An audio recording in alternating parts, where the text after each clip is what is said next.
कडधान्यांमधलं म्हणाल तर वाटाणा बटाट्याची रस्साभाजी आपल्याला सर्वांनाच खूप आवडते। तर आज मी तुमच्यासोबत वाटाणा बटाट्याची उसळ किंवा रस्साभाजी कुकरला अगदी झटपट आणि चमचमीत कशी बनवायची, थोड्याशा वेगळ्या पद्धतीने रेसिपी तुमच्यासोबत घेऊन आली आहे। अशी एकच रस्साभाजी बनवली की वेगळं काही तुम्हाला वरण किंवा आमटी बनवण्याची गरज पडत नाही।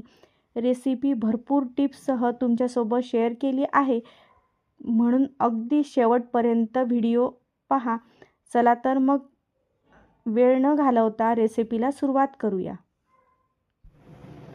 वाटाणे रात्रभर भिजू घालून ठेवले होते आणि इथे बटाटा घेतला आहे आणि बटाटा थोडा जाडसरच कापायचा। टोमॅटो, कांदा आणि कोथिंबीर, आलं, लसूण ची ताजी पेस्ट केली आहे। तर ही ताजीच पेस्ट करा, म्हणजे भाजी खूप टेस्टी आणि चविष्ट बनते।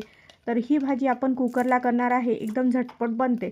तर कुकरमध्ये तेल गरम करून घेतलं आहे, त्यामध्ये जिरं, मोहरी आणि हिंग टाकलेला आहे आणि कढीपत्ता टाकून त्यामध्ये केलेला आपण आलं लसूणची पेस्ट त्यामध्ये टाकून घ्यायची आणि कांदा आणि टोमॅटो टाकून घ्यायचा आणि मीठ टाकून हे छान परतून घ्यायचं।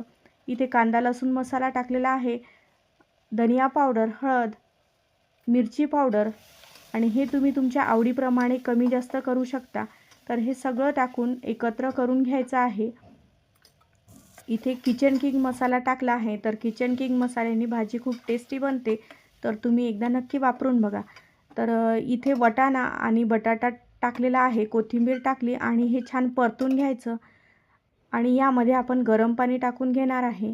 हे छान अशी टेस्टी आणि खमंग अशी भाजी होते आणि एकदम झटपटीत भाजी होते। तर कधी भाजीला काही नसलं तर ही भाजी नक्की करा आणि 2 ते 3 शिट्ट्या करून ही भाजी तुम्ही शिजवून घ्या। तुमच्या कुकरला जशा शिट्ट्या लागतात तसे शिट्टे करून घ्या। आणि बघा इथे वाटाणाही छान शिजलेला आहे आणि बटाटाही छान शिजलेला आहे आणि जसा रस्सा तुम्हाला पाहिजे, भाकरीसोबत, चपातीसोबत, भातासोबत ही भाजी सर्व करा।